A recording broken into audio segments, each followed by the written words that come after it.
ಒಂದು ತಿಗಡಿ ಗ್ರಾಮದಲ್ಲಿ ಒಂದು ಶಾಂತಿ ಸಭೆ ಮಾಡ್ಬೇಕಂತಂದಾಗ ನಮ್ಗೆ PDO ಸರ್ ಆಯಿತು, ಮತ್ತೆ ನಮ್ಮ ಅಧ್ಯಕ್ಷರು, ಉಪಾಧ್ಯಕ್ಷರು, ನಮ್ಮ ಪಂಚಾಯತಿ ಎಲ್ಲ ಸರ್ವ ಸದಸ್ಯರು ಒಂದು ಸಭೆಯನ್ನ ಏರ್ಪಡಿಸಿದ್ದಾರೆ. ಅವರಿಗೆ ನಾನು ಅಭಿನಂದನೆಗಳನ್ನು ತಿಳಿಸ್ತೇನೆ. ಅದೇ ರೀತಿ ಬಕ್ರೀದ್ ಹಬ್ಬ 7ನೇ ತಾರೀಕಿಗಿದೆ. ಸೊ ಹಬ್ಬಗಳು ಪ್ರತಿಯೊಂದು ಜನಾಂಗದವರು, ಪ್ರತಿಯೊಂದು ಏನಿದೆ ಧರ್ಮದವರು ಸೇರ್ಕೊಂಡು ಮಾಡ್ಕೊಳ್ಳುವಂತ ಹಬ್ಬಗಳಿವೆ. ಸೊ ಎಲ್ಲರೂ ಕೂಡ ಏನಿದೆ ಹಬ್ಬಗಳನ್ನ ಶಾಂತ ರೀತಿಯಿಂದ ಅಚ್ಚುಕಟ್ಟಾಗಿ, ಯಾವುದೇ ಸಮಸ್ಯೆ, ಸಣ್ಣ ಪುಟ್ಟ ಸಮಸ್ಯೆ ಬರದೇ ಇರೋ ರೀತಿ, ಊರಿಗೆ ಕೆಟ್ಟ ಹೆಸರು ಬರದೇ ಇರೋ ರೀತಿ ನಾವು ಹಬ್ಬಗಳನ್ನು ಆಚರಿಸಬೇಕಾಗಿದೆ.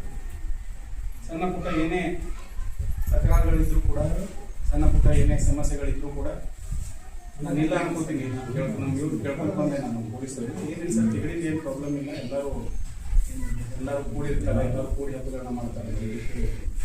ಅದೇ ರೀತಿ ನೀವು ಕೂಡ ಏನಿದೆ ಹಬ್ಬಗಳನ್ನ ನಮ್ಗೆ ಸಹಕಾರ ಇರ್ತದೆ, ನೀವು ಶಾಂತಯುತವಾಗಿ ಇದರಿಂದ ಏನಿದೆ ಎಲ್ಲರೂ ಸೇರ್ಕೊಂಡು ಮಾಡೋದಕ್ಕೆ ನಮ್ದು ಎಲ್ಲ ರೀತಿಯ ನಮ್ದು ಸಪೋರ್ಟ್ ಇರ್ತೈತಿ. ಅದೇ ರೀತಿ ನೀವು ಕೂಡ ಪೊಲೀಸರಿಗೆ ಸಹಕಾರ ಕೊಡಿ. ಹಬ್ಬಗಳೇನಿದೆ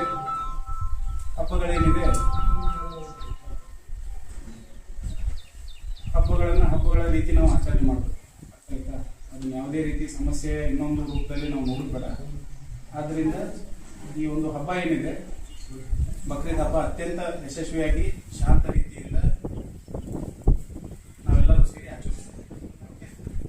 ಯಾಕೆಂದ್ರೆ ನಿಮ್ಗೆ ಸಹಕಾರ ಬೇಕು, ನಾವೆಲ್ಲ ಕೊಡ್ತೀರಿ ಅಂತ ಹೇಳ್ಬಿಟ್ಟು ನಾನು ಆಶಿಸ್ತೀನಿ.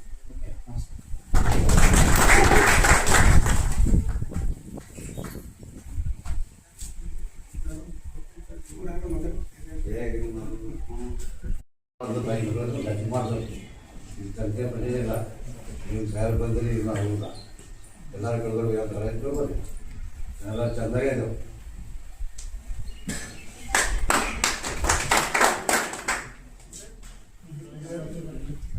ಬಕ್ರೀದ್ ಸಲುವಾಗಿ ಇದನ್ನ ಮುನ್ನೆಚ್ಚರಿಕೆ ಕ್ರಮ ಕೈಗೊಂಡಂಥ ನಮ್ಮ CPI ಸಾಹೇಬರಿಗೆ ನಮಸ್ಕಾರಗಳು, ಹಾಗೂ ಗ್ರಾಮ ಪಂಚಾಯತ್ ಅಧ್ಯಕ್ಷರು, ಸದಸ್ಯರು, PDO ಸಾಹೇಬರು ಎಲ್ಲರಿಗೂ ನಮಸ್ಕಾರಗಳು. ಬಕ್ರೀದ್ ಹಬ್ಬವನ್ನು ಹಿಂದೂ ಮುಸ್ಲಿಮ್ ಅಂತೇಳಿ ಏನು ಭೇದ ಭಾವ ಮಾಡಿದ್ವಿ, ಎಲ್ಲರೂ ಸೇರೇ ಆಚರಿಸೋಣ, ಎಲ್ಲರೂ ಒಂದೇ ಥರ ಇರೋಣ ಅಂತೇಳಿ ಒಂದೆರಡು ಮಾತು. ಪಾಲನಾ ಸಭೆಯಲ್ಲಿ ಆಗಮಿಸಿ ತಾವೆಲ್ಲರೂ ಪಾಲ್ಗೊಂಡು ಒಂದು ಮಾನ್ಯ ಸಾಹೇಬರ ಒಂದು ನಿರ್ದೇಶನದಂತೆ ನಾವೆಲ್ಲರೂ ಒಗ್ಗಟ್ಟಾಗಿ ಯಾವುದೇ ಒಂದು ಭೇದ ಭಾವ ಇಲ್ಲದೆ ಹಬ್ಬವನ್ನು ಆಚರಿಸಿ ಅಂತ ಹೇಳಿ ಒಂದು ಭರವಸೆ ನೀಡಿದ್ದಕ್ಕಾಗಿ ತಮ್ಮೆಲ್ಲರಿಗೂ ಒಂದು ಪಂಚಾಯತ್ ಪರವಾಗಿ ಹಾಗೂ ಪೊಲೀಸ್ ಇಲಾಖೆಯಿಂದ ಧನ್ಯವಾದಗಳು ತಿಳಿಸ್ತಾ ಈ ಒಂದು ಸಭೆಯನ್ನು ಧನ್ಯವಾದಗಳು.